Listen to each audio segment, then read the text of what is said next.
de casa y dejo todo atrás. Estoy dispuesto a todo con el Señor. Hoy le obedezco porque es Dios amor. Soy peregrino siguiendo a José. Confío en Dios sin importar el camino. Sé que hay un plan de amor para mí, que al final me salvará de Egipto. Este es mi credo, credo, credo. Grita que Dios es la razón de mi fe. Este es mi credo, credo, credo. Soy peregrino porque voy junto a Él. Voy caminando con la iglesia. Nubes de fieles van hacia Él. Testigos de amor cuentan con su vida esta historia hasta la eternidad.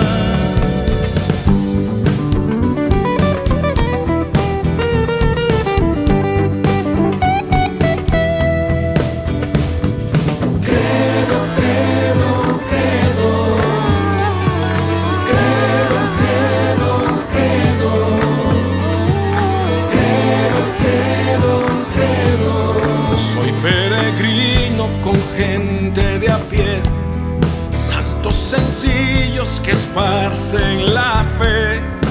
En Dios el Padre, en Jesús y el Espíritu, pueblo de Dios, iglesia peregrina. Este es mi credo, credo, credo. Grita que Dios es la razón de mi fe. Este es mi credo, credo, credo. Soy peregrino porque voy junto a Él. Voy caminando con la iglesia. Sé bien en quién creo con toda certeza. Unido al canto de María, los apóstoles proclamo la fe. Credo, credo, credo. Credo, credo, credo. Credo, credo, credo.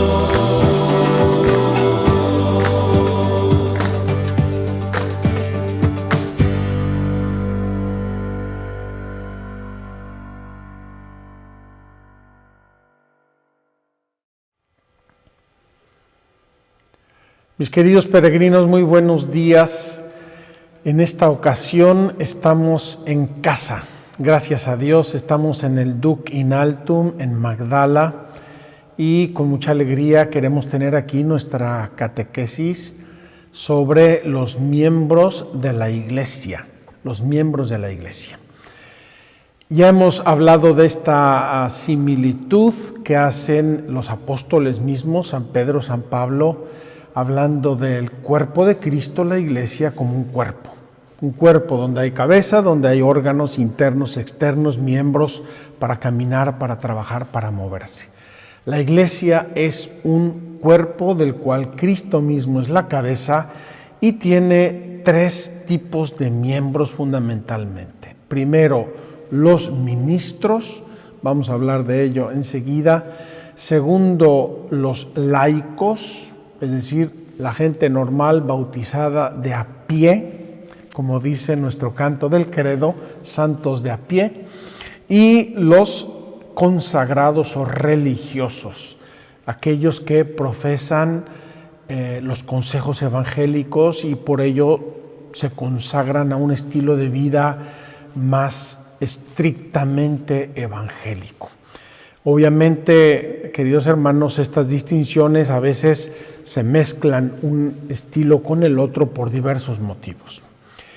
¿Por qué he querido tener aquí esta catequesis? Lo vamos a ver enseguida, tomando la primera carta de San Pedro en el capítulo 2, versículos 4 y siguientes. Me encanta este pasaje de San Pedro y además nos inspiró mucho para hacer esta iglesia, para hacer el Duc in Altum. Dice así San Pedro: el nuevo sacerdocio. Y les recuerdo que el sacerdote sumo y eterno es Cristo. Él es el sacerdote, Él es el que ofrece los sacrificios delante de Dios Padre y entra en el santuario que es su propio cuerpo y en el cielo.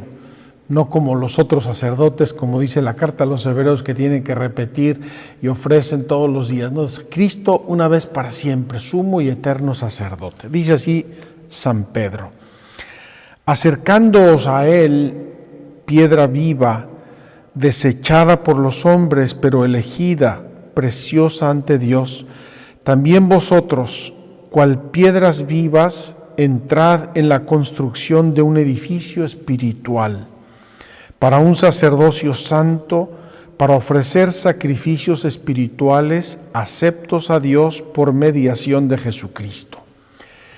Piedras vivas del edificio, queridos hermanos.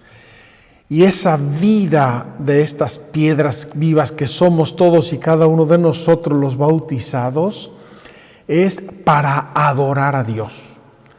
El sentido último y final de toda la iglesia y de toda la obra de la salvación, de la redención, de la revelación y de todo, es la gloria de Dios. Esa es nuestra felicidad y nuestra eternidad. Pues está en la Escritura: y aquí que coloco en Sión una piedra angular, elegida, preciosa, y el que crea en ella no será confundido. La fe. El que crea en ella no será confundido. Para vosotros, pues, creyentes, el honor, pero para los incrédulos, la piedra que los constructores desecharon, en piedra angular se ha convertido, en piedra de tropiezo y roca de escándalo. Tropiezan en ella porque no creen en la palabra. Para esto han sido destinados. Pero vosotros sois linaje elegido, sacerdocio real, nación santa, pueblo adquirido, para anunciar las alabanzas de aquel que os ha llamado de las tinieblas a su luz admirable. Vosotros que en un tiempo no erais pueblo y que ahora sois el pueblo de Dios, de los que antes no se tuvo compasión, pero ahora son compadecidos. Queridos hermanos, hermosísima imagen que nos presenta San Pedro. San Pedro, a quien Jesús le dijo: tú eres la roca, tú eres el cimiento.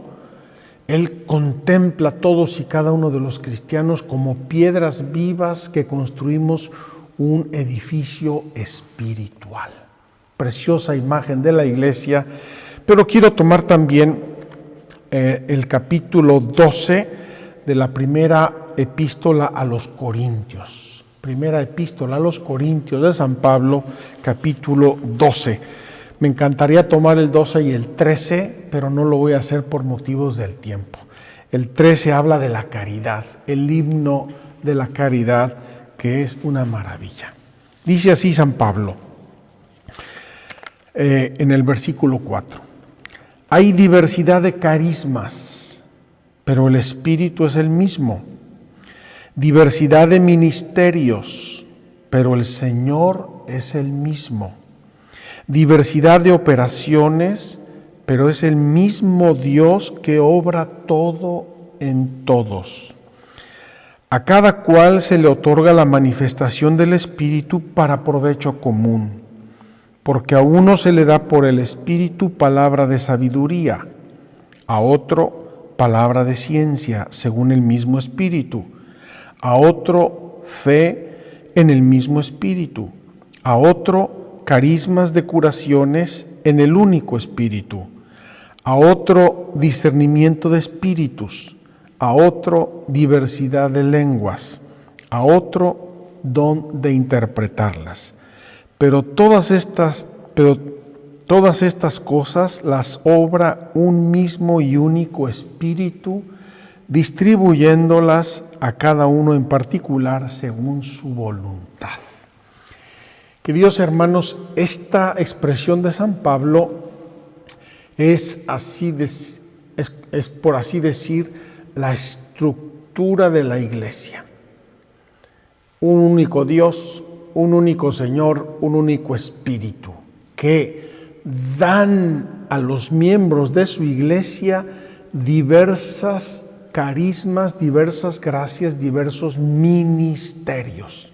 Y esto es lo que va a estructurar el cuerpo de la iglesia. Por eso dice el mismo San Pablo enseguida: pues del mismo modo que el cuerpo es uno, aunque tiene muchos miembros, y todos los miembros del cuerpo, no obstante su pluralidad, no forman más que un solo cuerpo, así también Cristo. Porque en un solo espíritu hemos sido todos bautizados, para no formar más que un cuerpo, judíos y griegos, esclavos y libres, y todos hemos bebido de un solo espíritu. Así también el cuerpo no se compone de un solo miembro, sino de muchos. Si dijera el pie, puesto que no soy mano, yo no soy del cuerpo, ¿dejaría de ser parte del cuerpo por eso? Y si el oído dijera, puesto que no soy ojo, no soy del cuerpo, ¿dejaría de ser parte del cuerpo por eso? Si todo el cuerpo fuera ojo, ¿dónde quedaría el oído? Y si fuera todo oído, ¿dónde el olfato? Ahora bien, Dios puso cada uno de los miembros en el cuerpo según su voluntad. Si todo fuera un solo miembro, ¿dónde quedaría el cuerpo? Ahora bien, muchos son los miembros, mas uno el cuerpo. Y no puede el ojo decir a la mano, no te necesito, ni la cabeza a los pies, no os necesito. Queridos hermanos, esto ha sido a modo de introducción para pensar en la complejidad y en la belleza del cuerpo de la iglesia. Ese cuerpo que instituyó Cristo, que fundó Cristo, y que es parte del mismo Cristo y que está encargado de transmitir a todos los pueblos y de todos los tiempos la riqueza de la gracia, la riqueza de la redención, de la fe, de los dones, de los sacramentos.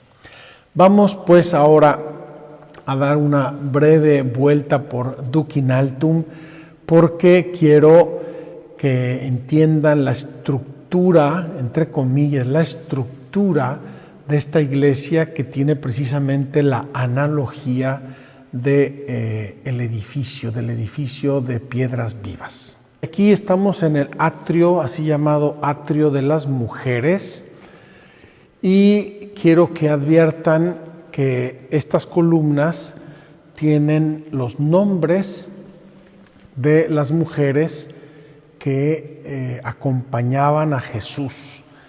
Un grupo de mujeres que elegimos nosotros, espero que no de modo muy arbitrario, y que eran las que acompañaron a Jesús, las que apoyaron su ministerio, las que realizaron con él la gran obra de la evangelización. Hay 8 columnas, de las cuales 7 tienen nombres, y esta en particular no tiene ningún nombre, porque esta columna representa a todas las mujeres del mundo. Yo espero que todas las mujeres que nos están viendo se sientan aquí bien orgullosas y bien representadas. Y les voy a decir una anécdota.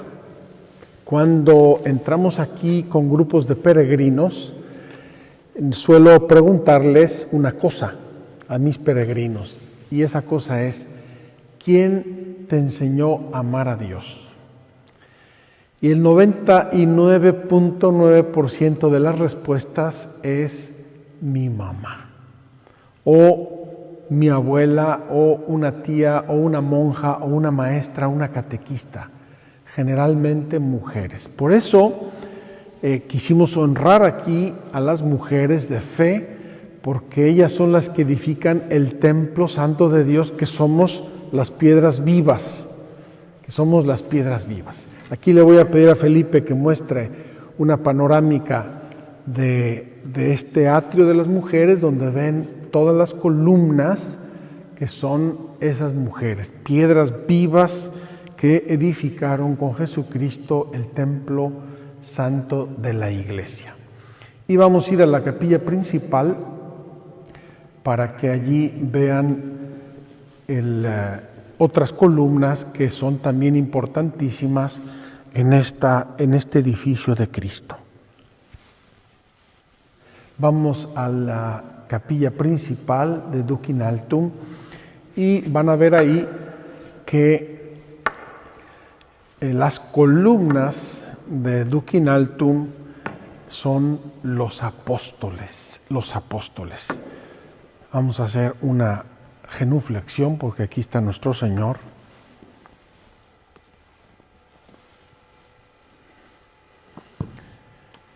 Queridos hermanos, vamos a invitar a Felipe que pase al centro del Duc in Altum y que dé una vuelta general para mostrar las columnas de este hermoso templo Duc in Altum, que son los apóstoles. Este concepto de las columnas, que son los apóstoles, es un concepto que tomamos del Apocalipsis. Dice el Apocalipsis que en la iglesia del cielo están las columnas de los 12 apóstoles y tienen grabados sus nombres. Por eso aquí grabamos los nombres de los apóstoles en la piedra y están allí puestos todos y cada uno de ellos. Columnas de la iglesia, piedras vivas, todos y cada uno miembros de Cristo insertados en su cuerpo por el bautismo. Somos piedras que edificamos este templo, el templo santo de Dios. Vamos ahora a la capilla que llamamos de la llamada, donde está la llamada de los apóstoles, porque, queridos hermanos, la iglesia es apostólica y como tal tiene un elemento muy importante de su vida, de sus miembros, de su estructura, que es la sagrada jerarquía, el orden, el ministerio de los apóstoles. Simplemente la voy a introducir. Está aquí Jesucristo, como dice el Evangelio, caminando al lado del mar de Galilea. Encuentra a 2 hermanos que están lavando sus redes, Pedro y Andrés, y les dice: venid conmigo y os haré pescadores de hombres.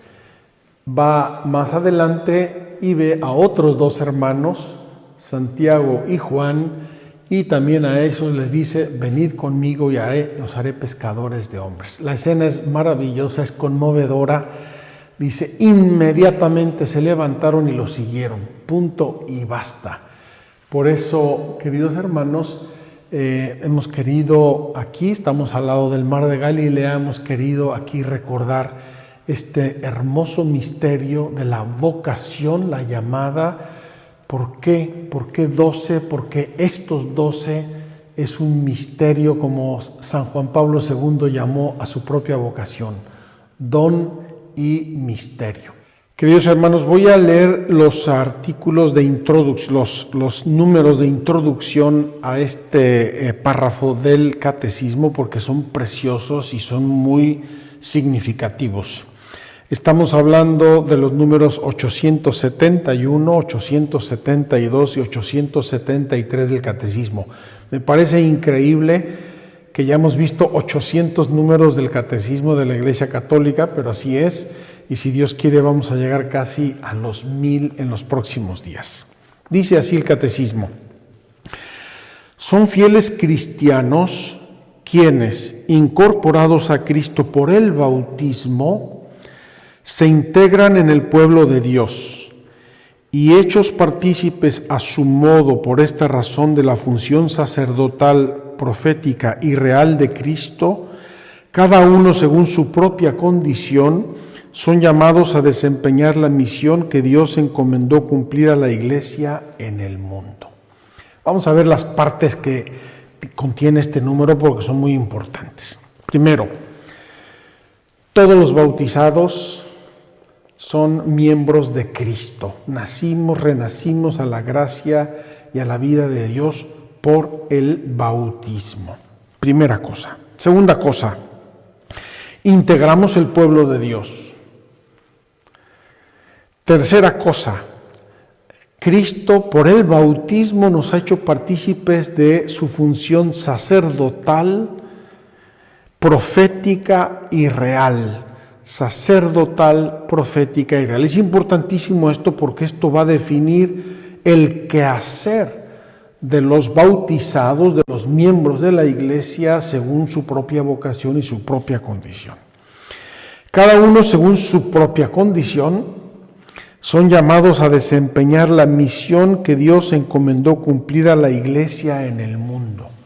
Queridos hermanos, Dios creó la iglesia para algo, la fundó, la estableció, le dio su estructura, la encaminó y dice, en la historia de la humanidad que la iglesia haga esto.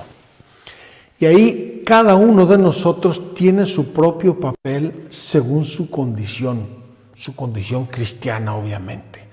Entonces, es importantísimo. Bautismo, cada uno su propia condición, cumplir la misión de la iglesia y participar de la función sacerdotal, profética y real de Cristo. Importantísimo, sacerdotal, profética y real de Cristo. Número 872. Por su regeneración en Cristo se da entre los fieles una verdadera igualdad en cuanto a la dignidad y acción, en virtud de la cual todos, según su propia condición y oficio, cooperan a la edificación del cuerpo de Cristo. Es decir, el bautismo nos da una dignidad. Y con esa dignidad nos da unos derechos y deberes en cuanto cristianos.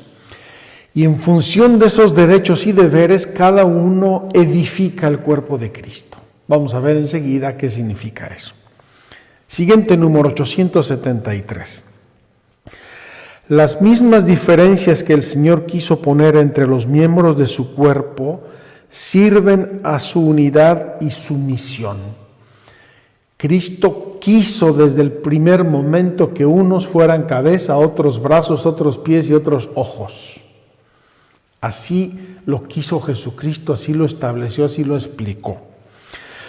Porque hay en la iglesia diversidad de ministerios, pero unidad de misión. A los apóstoles y sus sucesores les confirió Cristo la función de enseñar, santificar y gobernar en su propio nombre y autoridad. Primer grupo de personas, primera categoría dentro de este cuerpo. Los apóstoles y sus sucesores. Y les asigna 3 funciones: enseñar, gobernar y santificar a la iglesia. Enseñar, gobernar y santificar a la iglesia. Lo vamos a analizar. Segundo, pero también los laicos, es decir, los santos de a pie, los santos de la puerta de al lado, también los laicos, partícipes de la función sacerdotal, profética y real de Cristo, cumplen en la iglesia y en el mundo la parte que les corresponde en la misión de todo el pueblo de Dios. En cuanto cristianos, aquí tenemos que distinguir el laico como miembro de la sociedad civil, tiene sus derechos y sus obligaciones, y como miembro del cuerpo de Cristo. Y ojalá que coincidieran, en parte pueden coincidir, en parte no. Finalmente, vamos a la tercera categoría de miembros de la iglesia. Y no estamos hablando de prioridades, simplemente los estamos enumerando. Finalmente, en estos 2 grupos, es decir, entre los ministros y los laicos, hay fieles que por la profesión de los consejos evangélicos se consagran a Dios y contribuyen a la misión salvífica de la iglesia según la manera peculiar que les es propia.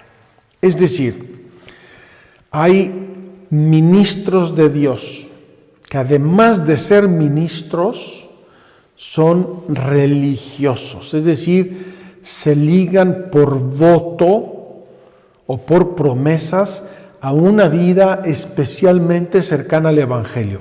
¿Cuál es esta vida cercana al Evangelio? La vida de los votos religiosos: pobreza, castidad y obediencia, es decir, querer imitar a Cristo más y obligarse a imitar a Cristo más y a vivir un estilo de vida lo más evangélica posible. Eso entre los ministros y también entre los laicos, también los santos de a pie, y hay varias categorías que vamos a ver brevemente. También los santos de a pie también pueden escoger vivir según una llamada más cercana a la vida evangélica. Vamos a pasar a los ministros, vamos a pasar a la jerarquía. ¿Qué significa jerarquía? Jerarquía significa gobierno sagrado, gobierno sagrado. ¿Por qué gobierno sagrado? Porque el gobierno y el oficio de gobernar en la iglesia viene de Dios. Nosotros creemos que los cardenales tienen la función de elegir al Papa, pero creemos que a través de la elección de los cardenales, el que lo elige es el Espíritu Santo. Es el Espíritu Santo que guía a su iglesia para elegir al sucesor de Pedro como obispo de Roma y vicario de Cristo.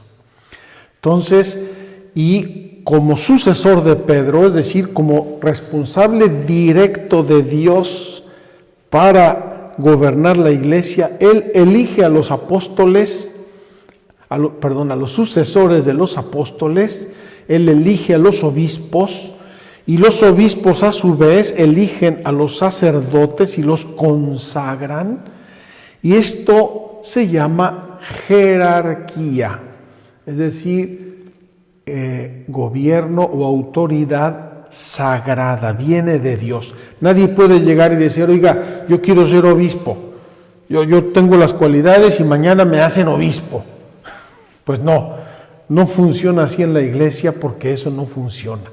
En la iglesia es una autoridad que viene de Dios, se confiere a través de un sacramento, que es el sacramento del orden, y se confiere para unas finalidades bien precisas que vamos a ver.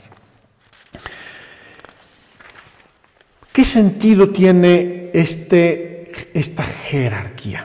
Queridos hermanos, en algún momento de los días pasados mencioné una frase importantísima de San Pablo que dice que la fe viene de la escucha, la fe viene de la predicación.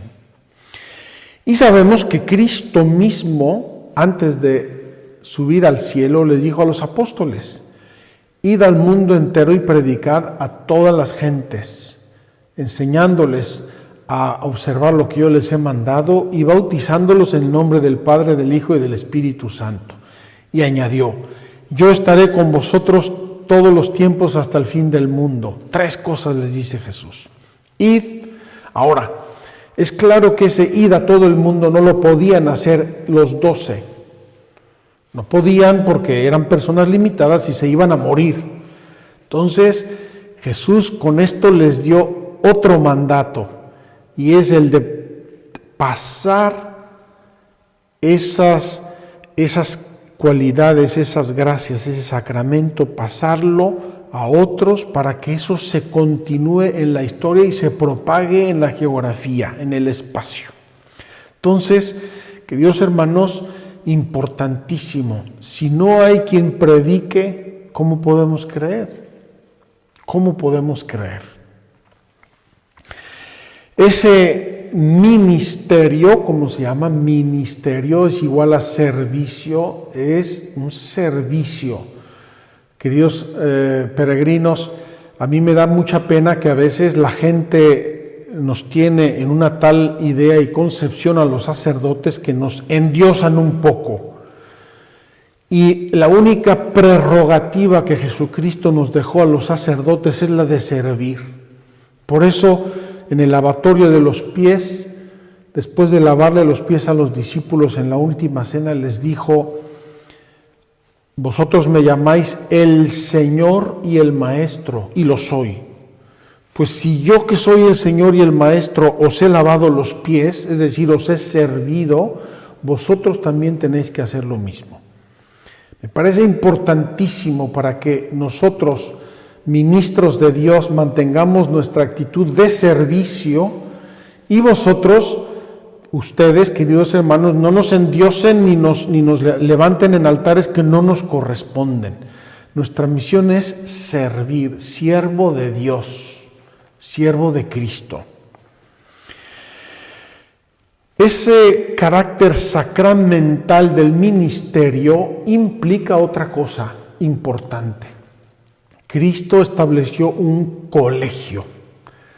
Desde el día 1, queridos hermanos, que bajó del monte Jesús y estaba la muchedumbre de sus discípulos y escogió a 12, escogió a un grupo y lo tuvo mantenido y lo mandó juntos y le dio instrucciones juntos y les dedicaba mucho tiempo a ellos juntos, solos.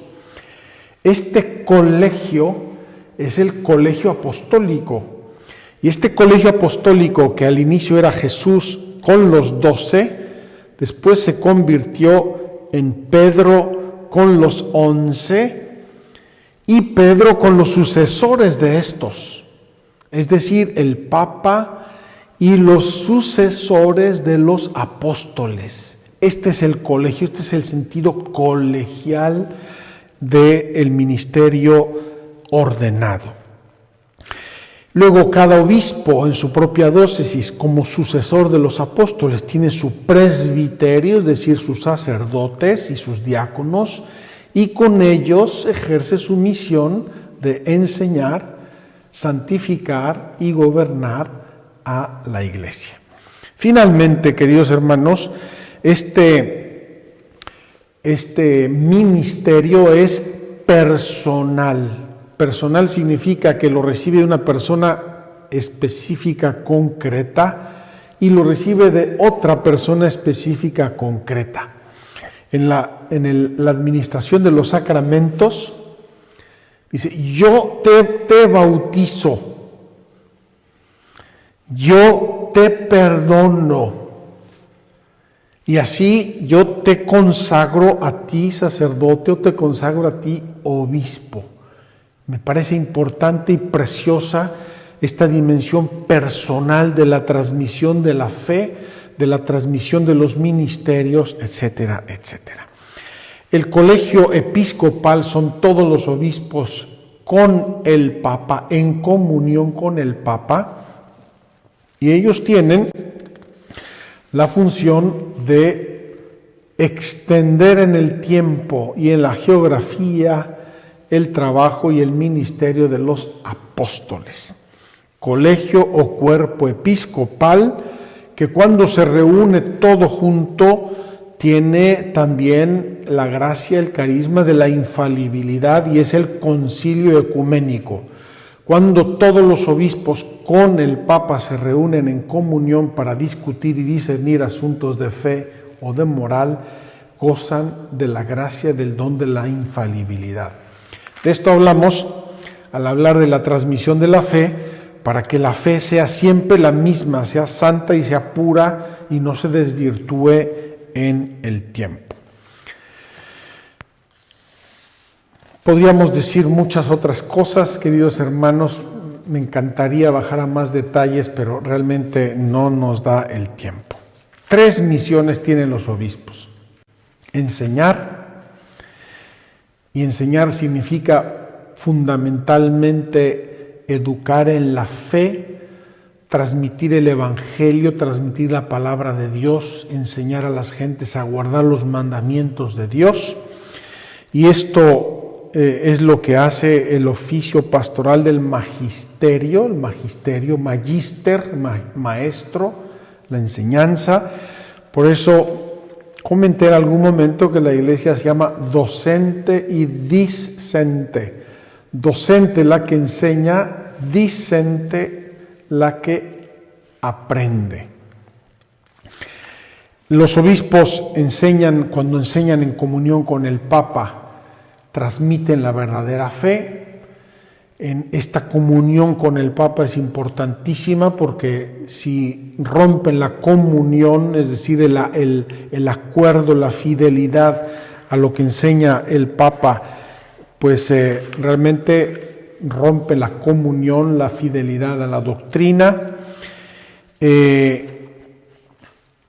La enseñanza, el Papa puede tener el Papa y los obispos tienen dos tipos de enseñanza. Una ex cátedra, cuando se define la fe, y esa tenemos que obedecerla todo porque es una verdad revelada por Dios infalible. Y otra cuando los obispos enseñan en su ministerio ordinario. Y ese ministerio ordinario requiere de nosotros la obediencia religiosa. Así como a las autoridades les tenemos una obediencia civil, a los obispos y a los pastores les debemos una obediencia religiosa cuando enseñan.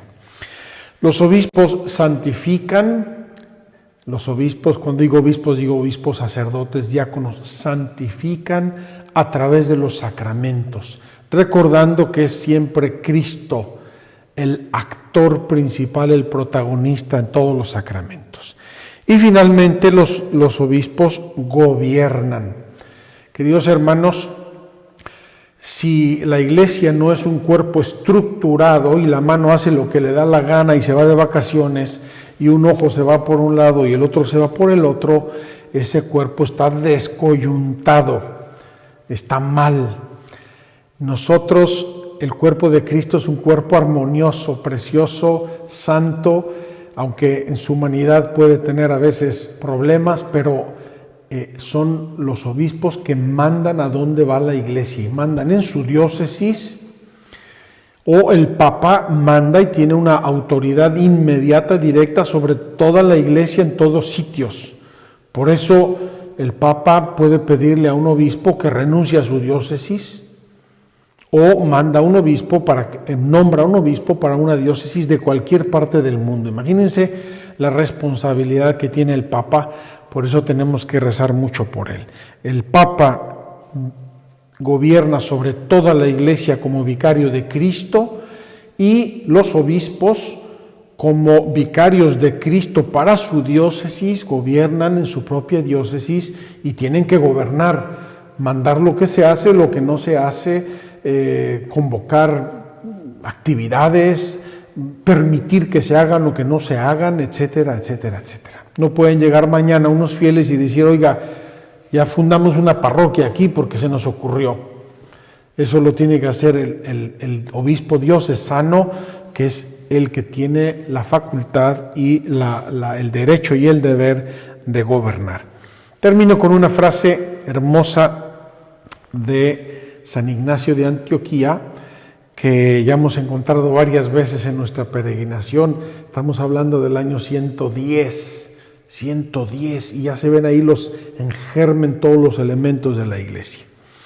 Obedeced todos al obispo como Jesucristo a su Padre, y al presbiterio como a los apóstoles. En cuanto a los diáconos, respetadlos como a la ley de Dios. Que nadie haga al margen del obispo nada en lo que atañe a la iglesia. Ahí, obviamente, San Ignacio de Antioquía está aplicando a los fieles la invitación que aplica también a los pastores. Uno gobierna y el otro obedece. Queridos hermanos, vamos a aprovechar esta capilla para hablar de los laicos cristianos, de los fieles laicos, de los fieles en la iglesia. Decimos que todos los bautizados formamos parte de la iglesia y dentro de estos todos hay dos grupos, un grupo que son los ministros, la jerarquía, y hablamos de ello. Otro grupo que son los religiosos, los consagrados o religiosos, los que profesan unos votos o unas promesas de vivir más de cerca los consejos evangélicos, y el grande cuerpo de la iglesia que son los fieles laicos, los laicos normales, los de a pie. Esto no significa nada despectivo ni mucho menos, tienen toda la dignidad de ser cristianos y tienen una tarea muy importante que vamos a ver qué nos dice el catecismo. Por fieles laicos se entiende aquí a todos los cristianos, excepto los miembros del orden sagrado y del estado religioso reconocido en la iglesia. Son pues los cristianos que están incorporados a Cristo por el bautismo, que forman el pueblo de Dios y que participan a su manera de las funciones de Cristo, sacerdote, profeta y rey. Ellos realizan según su condición la misión de todo el pueblo cristiano en la iglesia y en el mundo. ¿Qué significa, queridos hermanos, participar en las funciones de Cristo, sacerdote, profeta y rey? Me parece muy importante esto, vamos a dedicarle un momento. En primer lugar, el laico cristiano, el cristiano de a pie, la familia, el joven, la esposa, el esposo, el empresario, el obrero, el estudiante, el niño de primera comunión, el laico cristiano, tiene la grande misión de hacer presente a Cristo con su vida. Yo como cristiano soy o debo ser levadura en el mundo, debo tratar de que a través de mi vida reluzcan la doctrina y la vida cristiana e impregnen la vida social, la vida del mundo. En todos los ambientes, social, político, económico, empresarial, estudiantil, etcétera, etcétera, etcétera. Tienen los laicos derechos y deberes por el bautismo y por los sacramentos que han recibido, y esto se expresa en la participación de la misión de Cristo. Primer aspecto de la misión, sacerdotal. Somos un pueblo sacerdotal. Y esto significa que estamos llamados a producir frutos abundantes del Espíritu. Queridos hermanos, el sacerdote, Cristo sacerdote, es el que ofrece el mundo a su Padre Dios. Es el que ofrece sacrificios, oblaciones, alabanzas a Dios Padre. Y los laicos se unen al ministerio sacerdotal de Cristo cuando viven santamente. ¿Cómo? Con todas sus obras, con sus oraciones, con sus tareas apostólicas, con su vida conyugal y familiar, con su trabajo diario, con su descanso espiritual y corporal, si se realizan en el Espíritu, e incluso los sacrificios y molestias de cada día, si se llevan con paciencia, todo se convierte en sacrificios espirituales ofrecidos a Dios por Jesucristo. Queridos hermanos, nuestra vida no tiene descartes. Algún santo por ahí o santa como Santa Teresita del Niño Jesús decía cuando se iba a dormir: Señor, hasta los latidos de mi corazón mientras yo estoy durmiendo quiero que sean actos de amor. Y así todos los laicos que saben que viven su vida en Cristo y por Cristo a través del bautismo están llamados a ofrecerle todo a Dios. Imagínense si todos los bautizados cada día le ofrecen a Dios su día, su trabajo, sus adversidades, sus sufrimientos, sus alegrías, sus triunfos. Eso todo tiene una expresión sacramental, que es la Eucaristía. Cuando el pueblo cristiano va el domingo a la misa y a la hora del ofertorio del pan y del vino pone ahí su vida, su trabajo, sus triunfos, sus alegrías, sus derrotas, sus sacrificios, sus ofrecimientos, todo lo pone ahí con el pan y el vino y se lo ofrece a Dios. Tiene esa dimensión eucarística maravillosa de la vida cristiana. Somos un pueblo sacerdotal. De manera particular, los padres de familia participan de la misión de santificación, impregnando de espíritu cristiano la vida conyugal y procurando la educación cristiana de sus hijos. ¿Por qué? Porque la familia es la base. No podemos nosotros pensar en la sociedad, en ámbitos sociales, el mundo de la cultura, el mundo del trabajo, si no pasamos antes por el de la familia, que es donde se forjan todas estas cosas. en el amor, en la convicción, en el ejemplo, en la doctrina, en la oración, en los hábitos.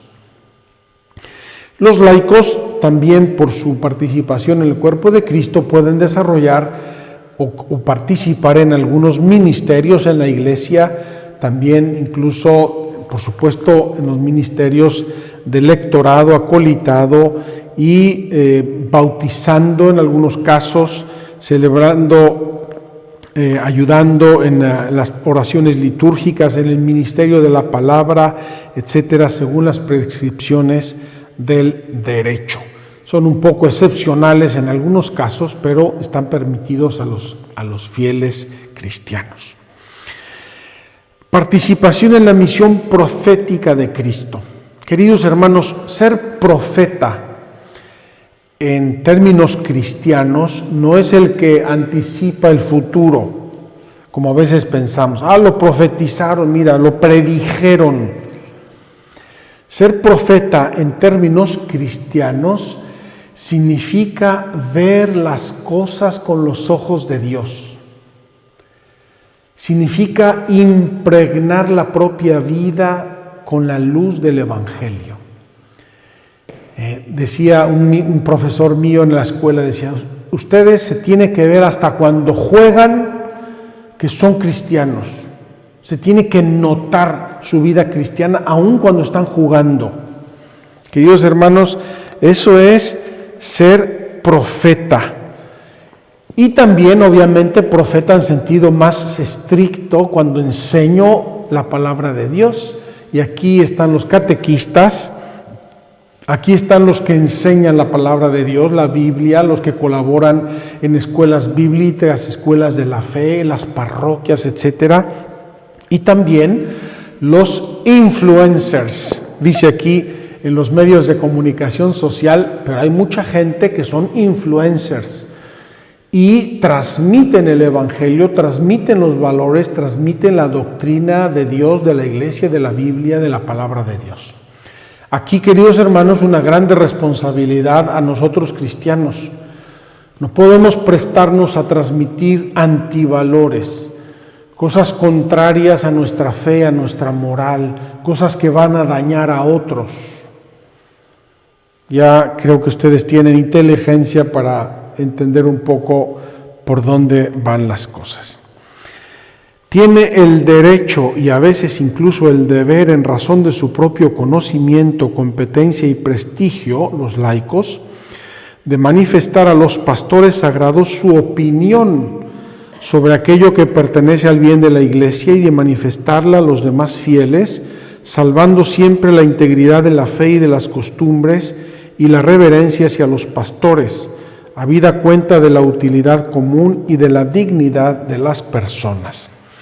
Quiero decirles que muchas veces hay laicos muy comprometidos con la Iglesia, muy maduros, gente que se ha formado, que le dicen al sacerdote, oiga padre, está usted obrando mal, o le sugiero, le aconsejo esto, o se lo dicen al obispo. Tengo en la cabeza aquí a mi mamá, ya le he comentado varias veces. Me acuerdo una vez que dijo mi mamá, me vino a visitar al seminario a España y cuando se iba a regresar, dice, estábamos hablando de algo, dice, yo voy a ir a ver al señor obispo y le voy a decir que no hay confesores en toda la ciudad de Puebla.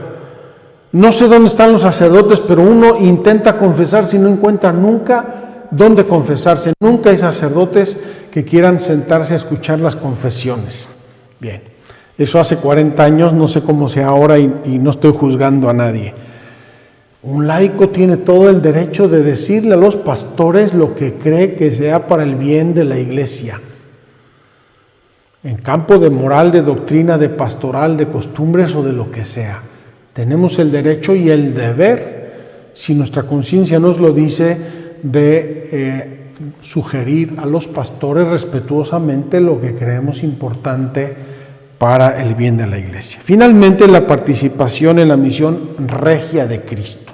¿Qué significa esto, hermanos? Significa que el reino de Cristo verdaderamente se establezca en el mundo. Es decir, que las realidades del mundo se vayan orientando cada vez más según la doctrina de Cristo, según las enseñanzas y el ejemplo de Jesucristo. Y ahí podemos y debemos colaborar todos, especialmente los laicos. Yo, sacerdote, no me voy a ir a meter a un antro. No creo, ¿verdad?, que sea el caso. Pero si yo soy un joven católico y voy a una fiesta, a un antro, voy como católico. Recuerdo un hermano mío sacerdote, que decía a los jóvenes que a veces nosotros como católicos hacíamos como los vaqueros de las películas del oeste, que llegan al salón, ¿verdad?, a tomar y dejan el caballo amarrado fuera. Y decía este padre, a veces nos pasa eso, dejamos nuestra conciencia fuera para ir a ciertas actividades recreativas, lúdicas o de la índole que sea. Uno que es católico y que es creyente lo debería hacer siempre y en todo lugar.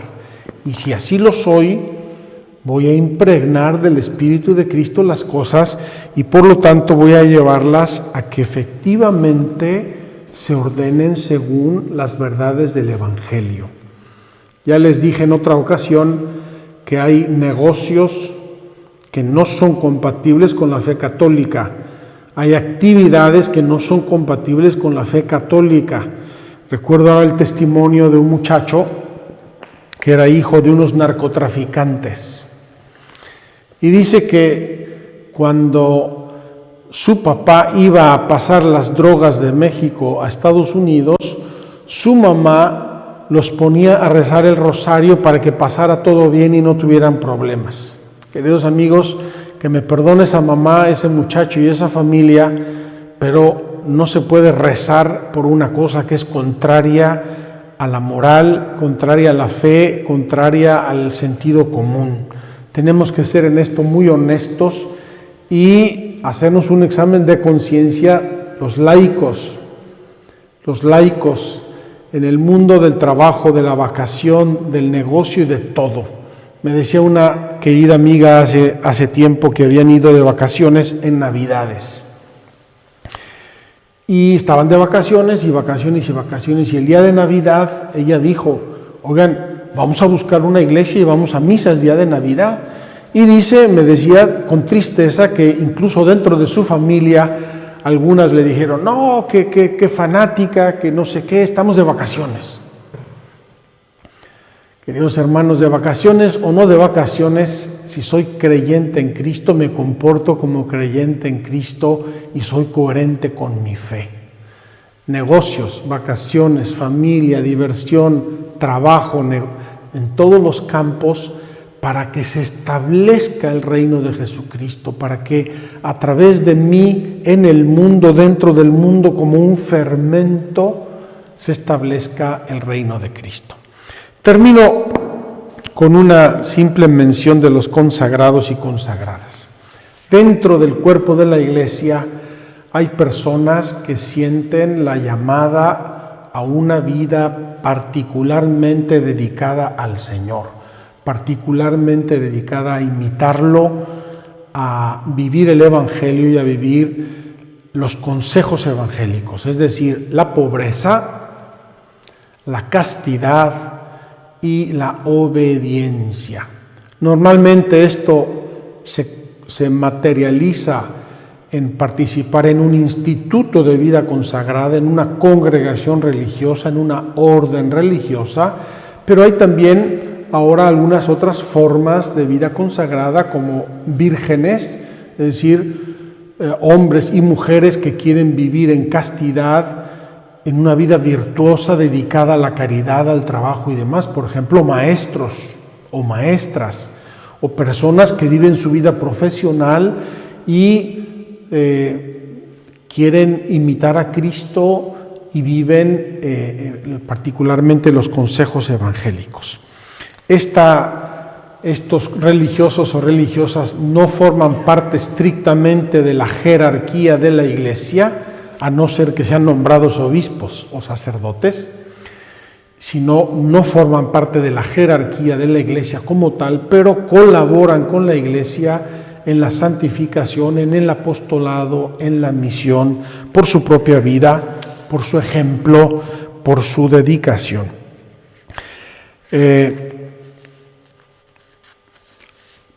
Solo por mencionarlos, son órdenes religiosas, congregaciones religiosas, hay institutos seculares, sociedades de vida apostólica y todos ellos de algún modo anuncian, anticipan que vale la pena la vida, vivirla según el Evangelio para ganar un día el cielo, esa dimensión escatológica.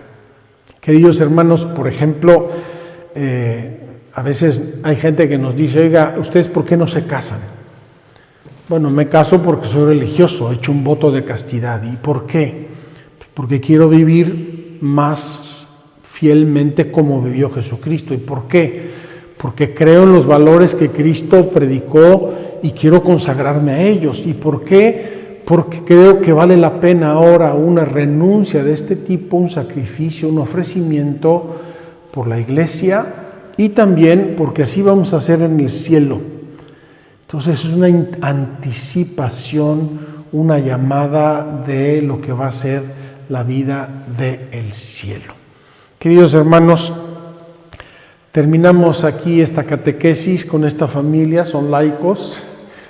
Todas las familias del mundo cristiano son laicos, viven esa filigrana del día a día, sus oraciones, sus compromisos, su ejemplo, sus enseñanzas, los padres que enseñan a los hijos que aprenden, obedecen, siguen a los padres en sus tradiciones. Qué hermosa nuestra vida cristiana cuando es transmitida así. En este momento, ya lo dije en una de mis pláticas introductorias, hay como una fractura. Antes los padres se hacían responsables en absoluto de lo que aprendían los hijos, pero ahora los hijos aprenden también de otros actores de la vida social, sobre todo de que nos está quitando tiempo y nos está quitando capacidad para las cosas de Dios. Ojalá que todos y cada uno de mis peregrinos virtuales, después de esta peregrinación, quisiera de veras, de corazón, extender el reino de Cristo en su vida, en su ambiente, ser más activos católicos, porque eso alimenta nuestra fe. Cuando yo me comprometo con mi fe y la vivo, aunque me cueste, aunque sea difícil, aunque vaya contracorriente muchas veces, eso alimenta mi fe. No como una testarudez, ¿verdad?, del que lleva la contra siempre, sino como una convicción profunda de mi amor a Dios, de mi amor a Cristo, de las certezas de mi fe, que yo quiero vivir con toda integridad y con toda libertad. Vamos a prepararnos para nuestra Santa Eucaristía en este Duc in Altum que, repito, nos recuerda el templo santo de Dios.